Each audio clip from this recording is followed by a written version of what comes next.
Don't blink, it's your boy Ink.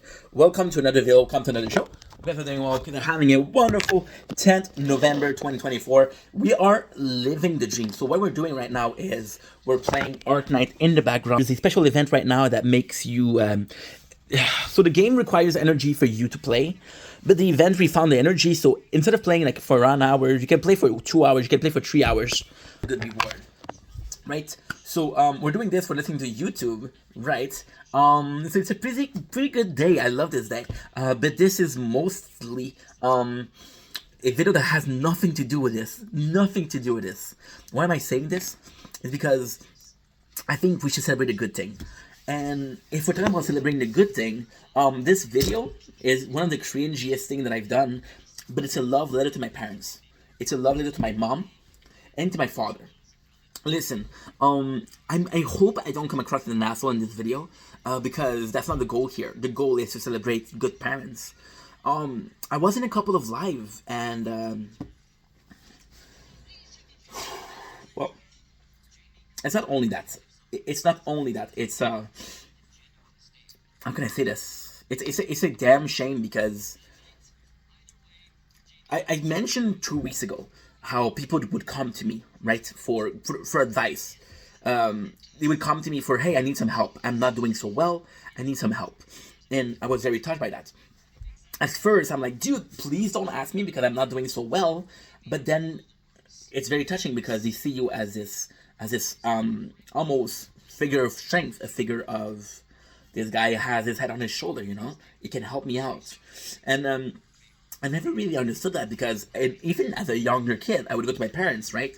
I had an issue, I'd go to my mom or my dad, and in the weirdest way, I mentioned multiple times how they were different.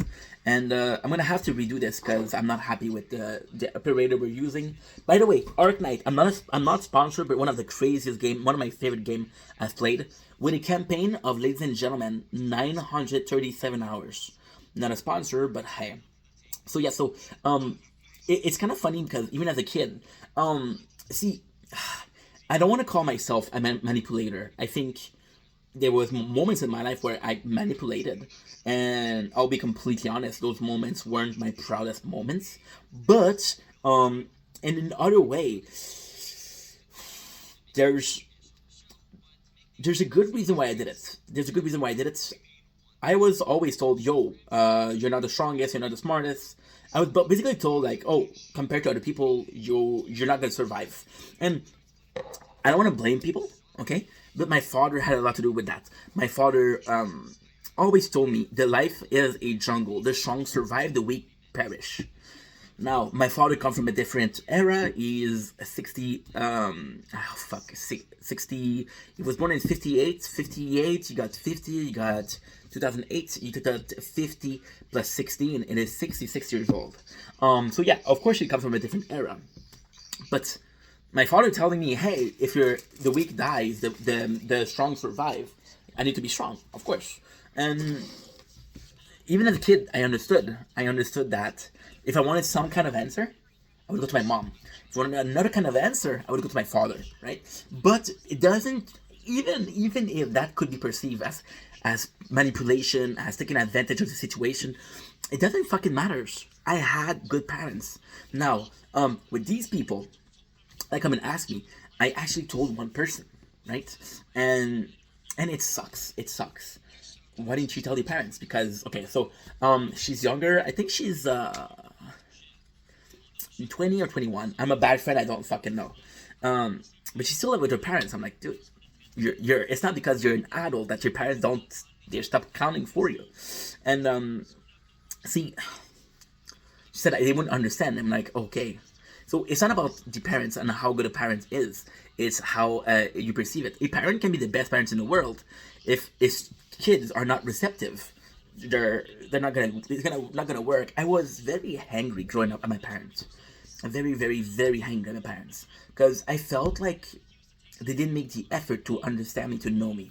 And the reality is I didn't make the effort, and I was not an easy kid to get along with. I was in my world, and I didn't care. I was in my video games. When I talk about real life, go ahead, I'm not going to listen. And for a parent, that's kind of sad. So, like, okay, well, I have this kid that doesn't listen. I'm not gonna try to talk to him because he didn't listen. But looking back at it, my parents were very present. See, I saw this live TikTok live today, and again, I'm gonna sound like such an asshole, such an asshole. Okay, so yeah. Okay, coming in clean. Okay, I'm not a confrontational person. I'm not my hairs are messed. They're fucking me up. I'm not a confrontational person. I don't like confrontation. I don't like fighting, and because I don't like fighting, when it happens, I often react the worst way. But that doesn't mean that I don't have rage or anger, or there's people in this world that angers me. Every single day, I'll get a comment. I'll get a message. Hey, promote me, promote me. And I don't even know that person, and it makes me mad. So instead of taking out my anger, and I know this is very perverse. I know this is very perverse, and I possibly feel ashamed by it. I know this is not healthy. Don't get me wrong. But every single night, right, I'll play Ark Knight or Tokyo Ghoul Revenger. Fucking, by the way, I fucking love this game. And what I'll do is I'll listen to TikTok, but battles. So they'll go against battles, and there's always drama. I'll go more on the French Canadian side. So what happened in the French Canadian side is TikTok was very present about 4 or 5 years ago, and the same content creators are still there. So of course there was beef, and the beef isn't solved because we're selfish species. There you go, much better. No.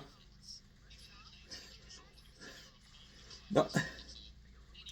That was gonna. Or the long one, and I kind of use this as a escape. The way again, I'm sorry, but I find it so stupid. Those people have been beefing for years, and when you make your research or when you try to understand why they're beefing, most of the time it's a fucking stupid reason. So it is kind of beefing and kind of listening to people. It's kind of listening to people fight, and this is not a parents talk. Fuck. But you used to me rambling. You used to me rambling, right? So it's like listening to TV, reality TV, and you're like, okay, well, my life is boring, but those life are fun. However, I like my boring life. I get to experience a very a very busy life. I get to a very dramatic life without getting in trouble. These two people are fighting. I'm not fighting. I'm at home on the sofa with my blanket, and I'm comfy.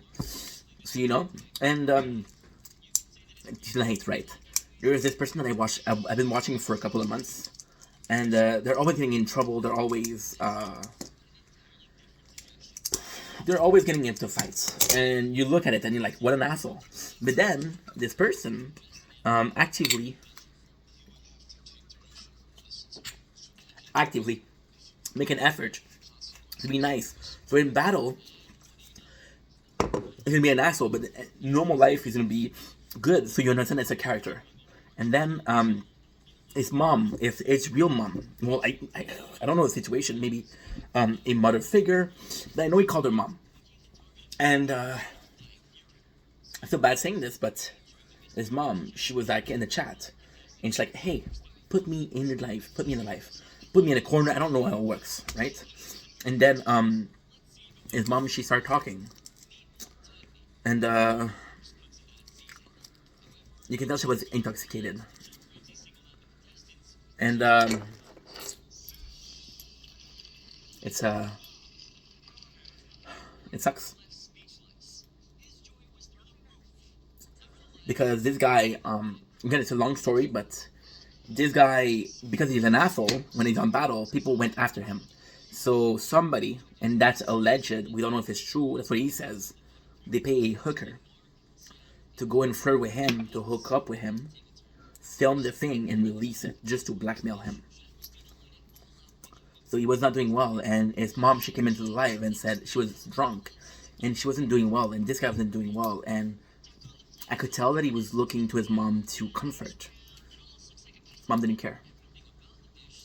Now, I don't know the relationship, I don't know the dynamics between the two of them. Ultimately, that's not my business, that doesn't matter. But it makes you realize how lucky you are to have good parents. I heard a quote, and it's funny because I listened to a lot of divorce court. See, I've been single for a while, right? I've been single for a while, so ultimately speaking, when I'm gonna have a relationship, I want it to last because you've been single for a while. So what you do is you watch divorce court to understand why couples are breaking up. How couples are being made isn't important. It's why they're breaking up that's important, because you want to avoid. See, you can find the love of your life. What do you prefer? Find the love of your life, know how to flirt her up, rizz her up, the Rizzler, or when you find the love of your life, you keep her. In the perfect world, you keep her, right? And that's why the word is divorce court. And the quote really spoke to me. Not everybody can be a father, but not everyone can be a dad. And it hits me because I'm a man, you know? It could have been the same thing for a woman, but with a dad, it was something I related to. And ultimately speaking, my father was a very strict, very strict dad. A lot of time he gave me shit for a reason. My father was this weird guy that would bottle it up. So he would get mad at me for big things. He would bottle it up. He wouldn't get mad at me for a lot. And then when I did some little things and the cup overflowed, he would get really mad. And my mom, bless her heart, but my mom, she was very stressed. And my mom, you see, I'm at an age right now where I can proudly say that sometimes I'm helping my parents. For example, especially with my mom, she would be very stressed. So even as a kid, you learn to cope with that. You understand that, okay, she's very stressed. I'm going to be calm. I'm going to calm her down. She's here. I'm going to be here. Together, we're here. We're good. Right? And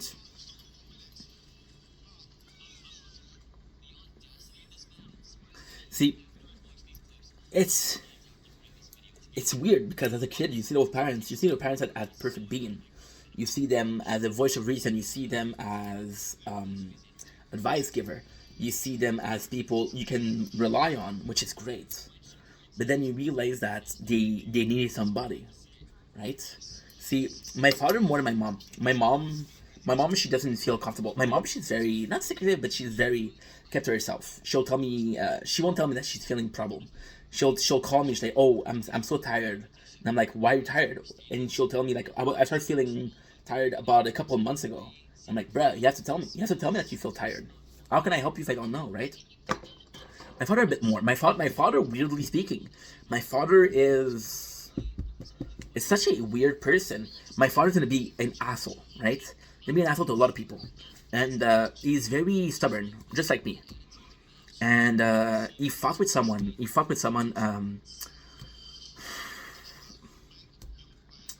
It was a shame. So we went to the restaurant, me and him, right? And I think it was like his birthday or something. I don't remember the event. I think it was either his birthday or Father's Day. My father was born in April, which is close to Father's Day. Not exactly close, but. And I was paying for it. And we had the waiter. And it was our favorite place. It's actually a pizza place. And the cool thing about my dad is his girlfriend, my stepmom. She's been on a diet for years and years and years and years and years. So my father supportively went in and said, yo, I'm going to follow you on your diet. But when he said that, he didn't think it was going to be for years, right? So when he's with me, we're going to eat a lot of junk food because he doesn't get the occasion to eat junk food. So he wanted to go to a pizza place, our favorite pizza place, which is in Dorval. And I showed you the place. It's amazing. And the best thing is, he loves fucking onions. He loves onion. Now, I'm not a fan of onions. I love mushroom, and he doesn't like mushroom. So we always think the same pizza. Because it's gonna be half onion, half mushroom. That way, I don't get to eat too much, and he doesn't get to eat too much because he's that way too. We're very similar. And one of the first time they had this new thing. So basically, they used to be just a pizza shop where you get a counter, right? They'll give you pizza, but most of the store is the kitchen, and they start doing like, oh, you can sit down, you can have a couple of drinks, no problem. And then my father, it was a very new. I think it was like the opening day of the new local, and then we went to the cashier, and my father said, "Hey, can I have unlimited resources refilled? It's gonna cost me money."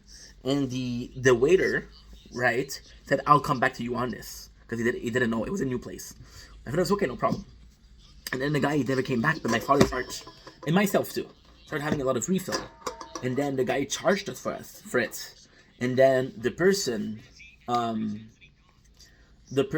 said, when you had the bill, my father saw how many refill, and my father said, "I thought it was free." And the waiter kind of fucked us over. Listen,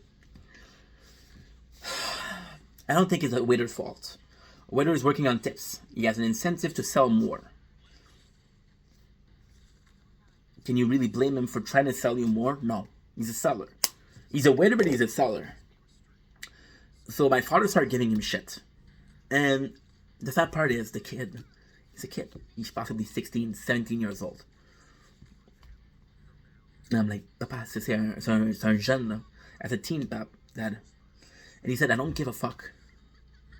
And now, he started getting loud with the waiter. And then the manager came in. And the manager, we go there often enough to be familiar faces, okay? But not often enough for him to know my father's name or my name. And he's like, "Usually you don't give me problem." Usually you don't give us problem. What's wrong? And my father said, "I thought the refill was free." And then the boss said, "You know me. Why didn't you ask me?" And then the guy said, I trusted you to hire people that were honest."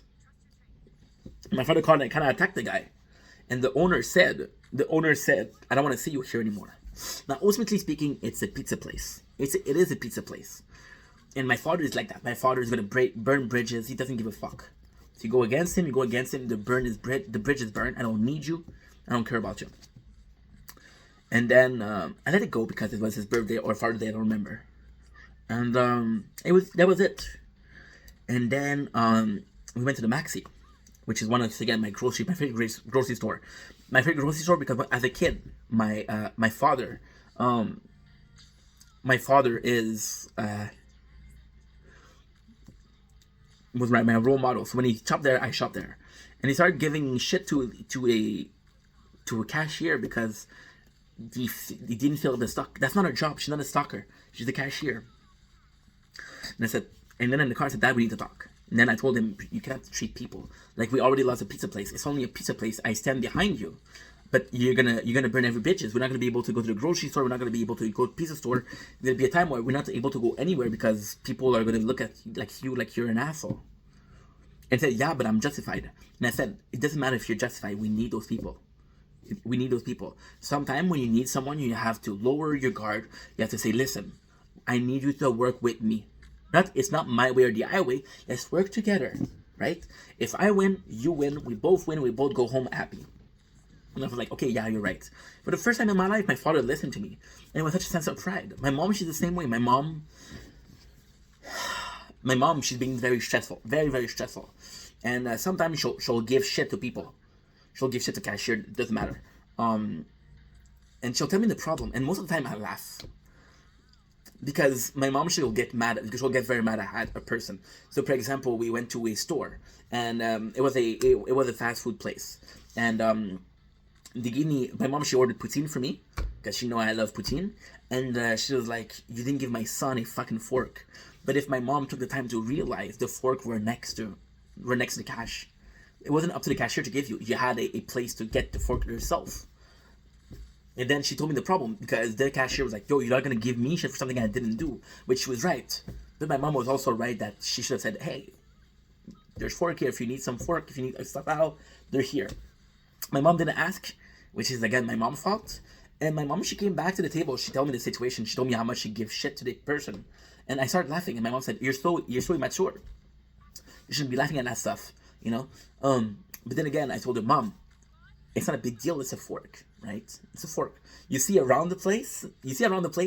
There's 7 restaurants. If she doesn't want to give you a fork, I can find a restaurant here in this shopping center that's gonna give us a fork. I guarantee you. It's not a big deal. See, my parents, being a good parent is not necessarily being a confident parent. It's listening to your kids. And it comes to listening to your kids. When you compromise, it comes at a listening to your kids when they have an issue. See, my parents, again, growing up, I was very mad at them because I was like, you're not listening to me. You never listened to me. But they were trying. I just wasn't.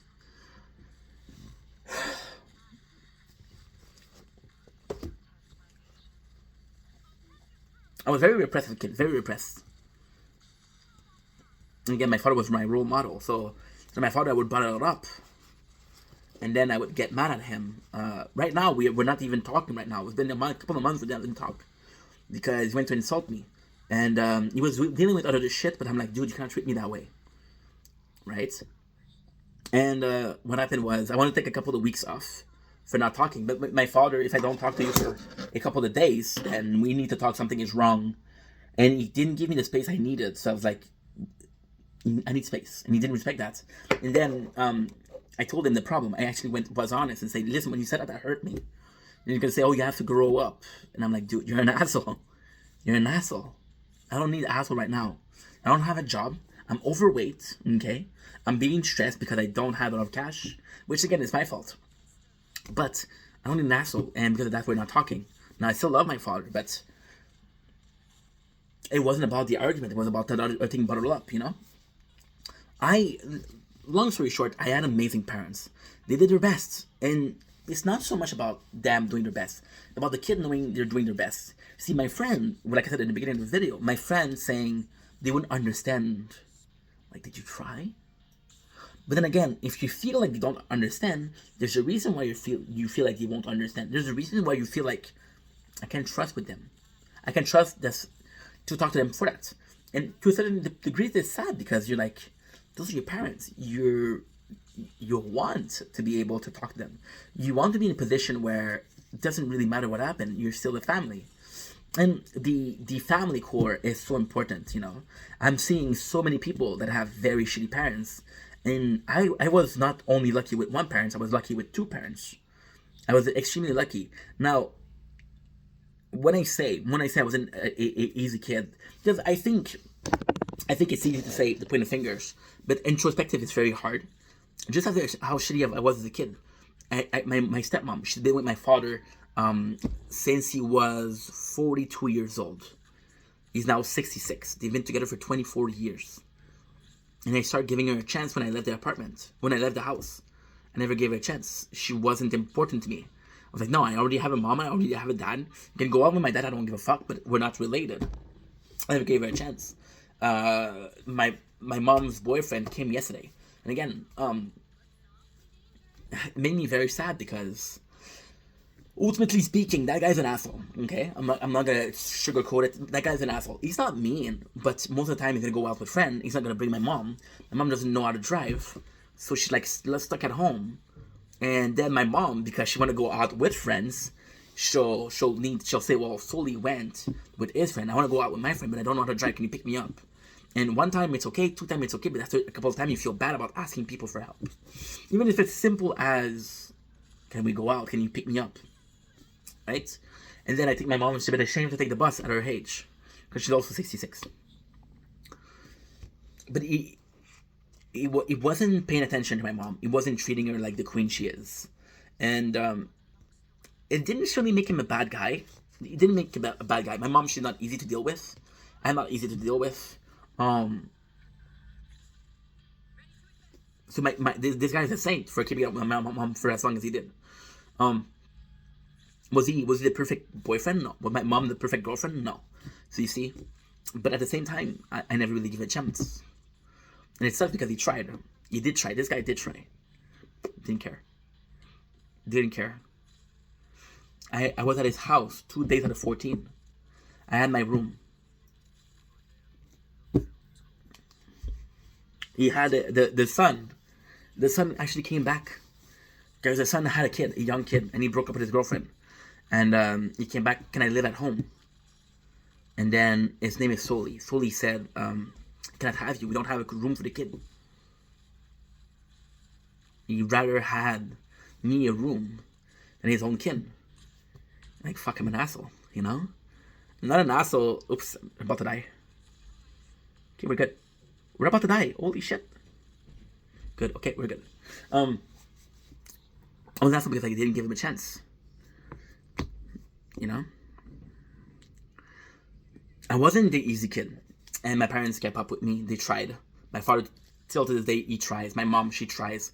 My mom, she's very generous. She bought me clothes for... My mom, bless her heart, she's very kind. But sometimes, you know, she says things that...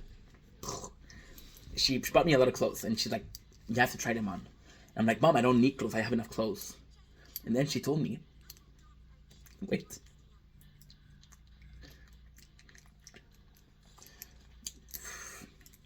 She told me, wait.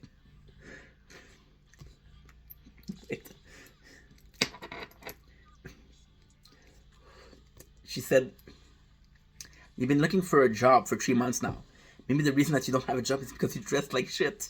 And I'm like, bro, a bit. And at the same time, she's trying to help. You know? She's trying to help. I had amazing parents. I had parents with their own quirks. In the two cases of my parents, they both had their flaws. They both had their pros, right? But I'm also flawed, so if they were to accept me, I have to try to accept them. And ultimately speaking, I have two parents that did their best, and I'm extremely grateful for that. I'm extremely grateful that they did try, because they could have said, you know what, my kid's in this world, let's live in this world, and there you go. And it sucks. Because I could have done better. I could have done better as a kid. Now, luckily speaking, both of my parents are still alive. Luckily speaking, relationship is not dead. Could have done better. I can still do better. I had amazing parents. That hated each other, but worked together towards having me as a son. And that's a really important moment in my life. A really important in my memory. Anywho, long enough video. I know that I love you guys. Take it easy. Peace.